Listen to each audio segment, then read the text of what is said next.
ಜಾಸ್ತಿ ಸ್ಟ್ರೇನ್ ಕೊಡಕ್ ಹೋಗ್ಬೇಡ. ಆಯ್ತು ಬಾಬಾ.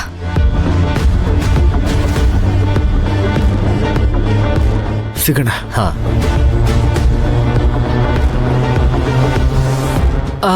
ಶಿವಾನಿ, ನಾನೇನಾದ್ರೂ ಹೆಲ್ಪ್ ಮಾಡ್ಲಾ? ಏನು ಬೇಕಾಗಿಲ್ಲ. ನಾನು ಹೇಗೆ ಹೋಗ್ಬೇಕು ಅಂತ ನಂಗೆ ಚೆನ್ನಾಗಿ ಗೊತ್ತಿದೆ. ಅಲ್ಲ, ಪ್ರತಿ ಸಲ ನಾನು ಎಡವು ಬಿದ್ದಾಗ್ಲೂ ನೀನೇ ಬರ್ತೀಯಾ? ನೀನು ಈ ದಾರಿನಲ್ಲಿ ತಪ್ಪಾಗಿ ಹೆಜ್ಜೆ ಇಟ್ಟು ಬೀಳ್ತೀಯ ಅಂತ ನನಗೆ ಮೊದಲೇ ಫೋನ್ ಮಾಡಿ ಹೇಳಿದ್ರು.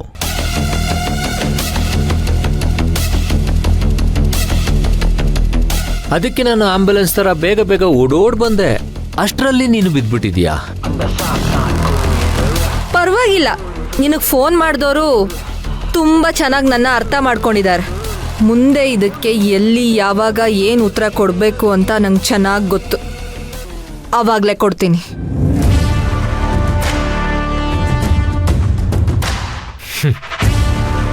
ನೀವೇನು ಯೋಚನೆ ಮಾಡಬೇಡಿ ಸುರಭಿ ಅವರೇ, ನಿಮ್ಮ ಸಪೋರ್ಟಿಗೆ ಯಾವಾಗಲೂ ನಾನು ಇದ್ದೇ ಇರ್ತೀನಿ. ಇವಳ ವಿಚಾರನ ನನಗೆ ಬಿಟ್ಬಿಡಿ, ನಾನು ನೋಡ್ಕೋತೀನಿ. ನಾನಿನ್ ಬರ್ತೀನಿ. ಶಿವಾನಿ ನಿಂತ್ಕೋ. ಶಿವಾನಿ, ನಿನ್ನ ಹತ್ರ ಏನೋ ಮಾತಾಡಬೇಕು, ನಿಂತ್ಕೋ.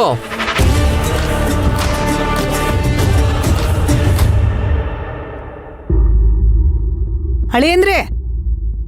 ಹಾ ಅತ್ತೆ. ಅಳಿಯಂದ್ರೆ, ಇದೇನು ಒಬ್ರೇ ಬರ್ತಾ ಇದ್ದೀರಾ? ನಾನು ಒಬ್ನೇ ಹೋಗಿದ್ನಲ್ಲ ಅತ್ತೆ, ಹಾಗಾಗಿ ಒಬ್ನೇ ಬರ್ತಾ ಇದ್ದೀನಿ. ಯಾಕೆ, ನನ್ನ ಜೊತೆಯಲ್ಲಿ ಯಾರಾದ್ರೂ ಬರ್ಬೇಕಿತ್ತಾ? ಅಲ್ಲ, ಸುರಭಿನು ಬೆಳಿಗ್ಗೆನೆ ಜಾಗಿಂಗ್ ಹೋದ್ಲು, ಇನ್ನೂ ಬಂದಿಲ್ಲ. ನೀವೊಬ್ರೇ ಬಂದ್ರಲ್ಲ, ಅದಕ್ಕೆ ಕೇಳ್ದೆ. ಅವಳ ದಾರಿಲೆಲ್ಲೂ ಸಿಗ್ಲಿಲ್ವಾ? ಓ ಅದಾ, ಅವಳ ದಾರಿನೇ ಬೇರೆ, ನನ್ನ ದಾರಿನೇ ಬೇರೆ. ನಮ್ಮ ದಾರಿ ಯಾವತ್ತೂ ಒಂದಕ್ಕೊಂದು ಸೇರಲ್ಲ, ಹಾಗಾಗಿ ನಾವು ಸಿಗಲ್ಲ. ನನಗೆ ಸ್ನಾನಕ್ಕೆ ಹೊತ್ತಾಯ್ತು. ಅಳಿಯಂದ್ರೆ, ಕಾಫಿ ತಿನ್ಬಿಡ್ತೀನಿ ರೀ. ಪರವಾಗಿಲ್ಲ ಅತ್ತೆ, ಪರವಾಗಿಲ್ಲ, ನಾನು ಆಮೇಲೆ ಕುಡಿತೀನಿ. ಈಗ ನಾನು ಕುಡಿತಾ ಇಲ್ಲೇ ನಿಂತ್ಕೊಂಡ್ಬಿಟ್ರೆ ಮತ್ತೆ ಬೇಡದೇ ಇರೋ ಜೊತೆ ಮಾತಿಗಿಳಿಬೇಕಾಗತ್ತೆ. ನಮ್ಮ ಹುಷಾರಲ್ಲಿ ನಾವಿರ್ಬೇಕಲ್ವಾ?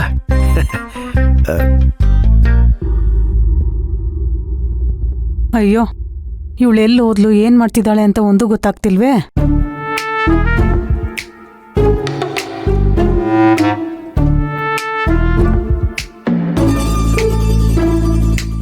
ಇದೇನೇ ಸುರಭಿ, ಅಳಿಯಂದ್ರ ಜೊತೆ ಹೋಗಿ ಹೇಗಾದ್ರೂ ಮಾಡಿ ಅವ್ರ ಮನ್ಸು ಬದಲಾಯಿಸು ಅಂತ ಹೇಳಿದ್ರೆ ಅವ್ರ ದಾರಿನೇ ಬೇರೆ, ನಿನ್ ದಾರಿನೇ ಬೇರೆ ಅಂತ ಬರ್ತಾ ಇದೀಯಲ್ಲ, ಏನಾಯ್ತು? ನಮ್ ಲೆಕ್ಕಾಚಾರ ಎಲ್ಲ ತಲೆ ಕೆಳಗಾಗೋಯ್ತಮ್ಮ.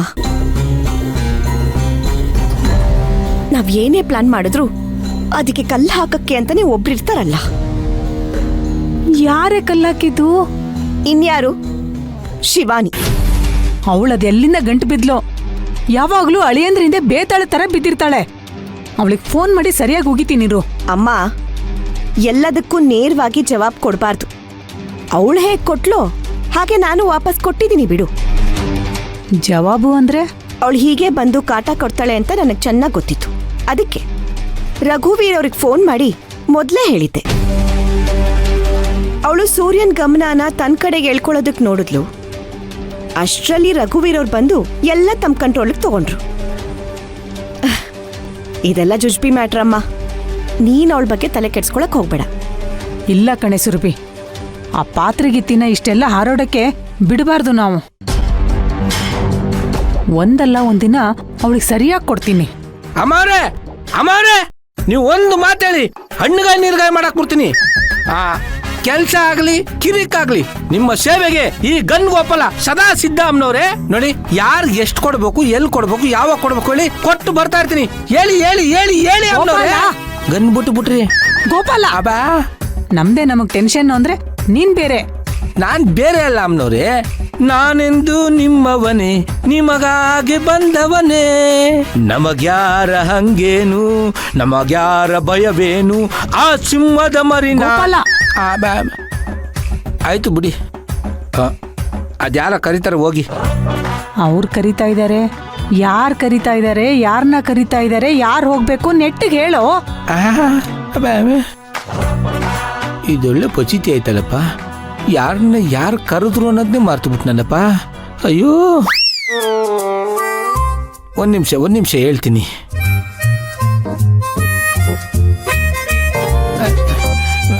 ಒಂದು ನಿಮಿಷ ಹೇಳ್ತೀನಿ. ಯಾರನ್ನ ಯಾರು ಹಾ ಬೇಗ ಹೇಳು ಮತ್ತೆ ಮರ್ತೋಗ್ತೀಯಾ?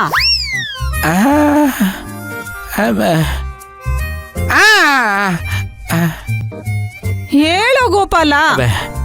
ಅಮ್ನೋರೆ, ಆ ಮೇಲ್ಗಡೆ ಒಬ್ರು ಬಿಳಿ ಗಡ್ಡ ಬಿಳಿ ಬಟ್ಟೆ ಹಾಕೊಂಡು ಒಬ್ರು ಮುದುಕಪ್ಪ ಅವರಲ್ಲ, ಅವ್ರು ಯಾರು ಹೇಳಿ? ಗೋಪಾಲ, ಅವ್ರು ನಮ್ಮ ಅಪ್ಪ ಕಣೋ, ಈ ಮನೆ ಯಜಮಾನ್ರು, ಊರಿನ ದೊರೆ, ಸತ್ಯ ಮೂರ್ತಿಗಳು ಕಣೋ. ಅಯ್ಯಯ್ಯೋ, ಹೌದಲ್ವಾ ಅಮ್ನವ್ರೆ? ಮನೆ ಗೋಡೆ ಮೇಲೆಲ್ಲ ಅವ್ರ ಫೋಟೋ ಇದ್ರು, ಅವ್ರನ್ನೇ ಮರ್ತು ಬಿಟ್ಟಿದ್ದೀನಿ ನೋಡಿ. ಅದ್ ಸರಿ, ಈಗ ಯಾರು ಹೋಗಿ ಅವ್ರನ್ನ ನೋಡ್ಬೇಕು? ನಿಮ್ಮನ್ನೆಲ್ಲ ಬಿಡಿ, ಅದು ಹುಡುಗಿನ ಬರಕ್ ಹೇಳು ಅಂದ್ರು. ನೀವು ಹುಡುಗಿ ಅಲ್ವಲ್ಲ, ಆಂಟಿ ತಾನೆ? ಗೋಪಾಲ, ಸುಮ್ನೆ ತಮಾಷೆ ಮಾಡ್ಬೇಡ ನನ್ನ ಹತ್ರ. ನಾನ್ ತಮಾಷೆ ಮಾಡ್ತಾ ಇಲ್ಲ ಅಮ್ನವ್ರೆ, ಸೀರಿಯಸ್ ಆಗಿ ಹೇಳ್ತಾ ಇದೀನಿ. ಹುಡುಗಿ ಕಳ್ಸು ಅಂದ್ರು. ಇಲ್ಲಿ ಹುಡುಗಿ ಅಂದ್ರೆ ಯಾರು? ಹುಡುಗಿ ಅಂದ್ರೆ ಇವಳೆ, ನನ್ನ ಮಗಳು ಸುರಭಿ. ಕರೆಕ್ಟ್ ಅಮ್ನವ್ರೆ, ಯಜಮಾನ್ರು ಹುಡುಗಿನೇ ಕಳ್ಸಕ್ ಹೇಳಿದ್ದು. ಇವ್ರೇ ಹೋಗಿ ಅದೇನು ಮಾತಾಡ್ಬೇಕಂತೆ, ಬೇಗ ಹೋಗಿ. ದೊಡ್ಡ ಯಜಮಾನ್ರು ಅದು ಯಾವಾಗ ಹೇಳಿದ್ರು ಗೊತ್ತಿಲ್ಲ, ಆದ್ರೆ ನನಗೆ ಈಗ ನೆನಪಾಯ್ತು, ಅದಕ್ಕೆ ಹೇಳ್ತಾ ಇದ್ದೀನಿ. ಸುರಭಿ, ಅದೇನಂತ ಬೇಗ ಹೋಗಿ ಕೇಳಮ್ಮ. ಸರಿಮಾ, ಒಳ್ಳೆ ಮರ್ಕುಳಿ ಸವಸ ಆಯ್ತು. ಅಮ್ನವ್ರೆ ಎಲ್ಲ ಓಕೆ, ಇವ್ರು ಯಾರು? ಗೋಪಾಲ, ಗನ್ ಬಿಟ್ಬಿಟ್ರಿ. ಅದನ್ ಮಾತ್ರ ಮರಿಬೇಡ ನೀನು. ಛೇ, ಅಲ್ಲ, ಗೋಪಾಲ್ಗೆ ಗನ್ನೇ ಮೇನ್ ಅಲ್ವಾ, ಅದ್ನೇ ಬಿಟ್ಬಿಡು ಅಂತಾರೆ. ಗನ್ ಬಿಟ್ಬಿಟ್ರೆ ಯಾರು ಮರ್ಯಾದೆ ಕೊಡ್ತಾರೆ? ಹೋಗತ್ತಾಗೆ ನನ್ನ ಕಷ್ಟನೇ ಅರ್ಥ ಮಾಡ್ಕೊಳ್ಳಲ್ಲ ಯಾರುವೆ.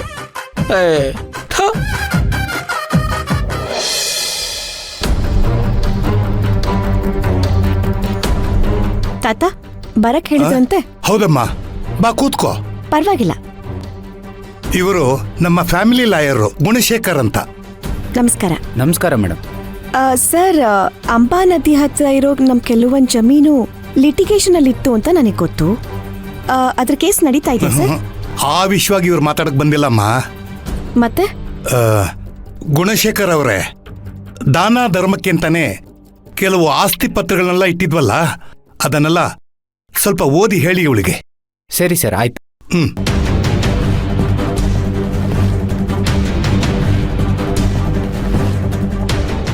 ಹೊಸಳ್ಳಿ ಹೈವೇ ಹತ್ರ 10 ಕೋಟಿ ಬೆಳೆ ಬಾಳುವಂತ ತೆಂಗಿನ ತೋಪಿದೆ. 12 ಕೋಟಿ ಬೆಳೆ ಬಾಳುವಂತ ಒಂದು ಚಿಕ್ಕ ರೈಸ್ ಮಿಲ್ ಇದೆ ಯಜಮಾನ್ರೆ. ಸರ್ಕಾರಿ ಶಾಲೆ ಹಿಂದ್ಗಡೆ ಜಾಗದಲ್ಲಿ 8 ಕೋಟಿ ಬೆಳೆ ಬಾಳುವಂತ ಹೂವಿನ ತೋಟ ಅಂದ್ರೆ ನರ್ಸರಿ ಇದೆ ಯಜಮಾನ್ರೆ. ಸೂರ್ಯದ ಬೆಟ್ಟದ ಹತ್ರ 5 ಕೋಟಿ ಬೆಳೆ ಬಾಳೋ 2 ಫಾರ್ಮ್ ಹೌಸ್ ಇದೆ ಯಜಮಾನ್ರೆ. ಅಲ್ಲಿ ಹೇಳಿ. ಅದೆರಡು ಒಟ್ಟಿಗೆ ಸೇರಿದ್ರೆ 10 ಕೋಟಿ ಅಂತ ಲೆಕ್ಕ ಹಾಕೊಳ್ಳಿ ಮೇಡಮ್.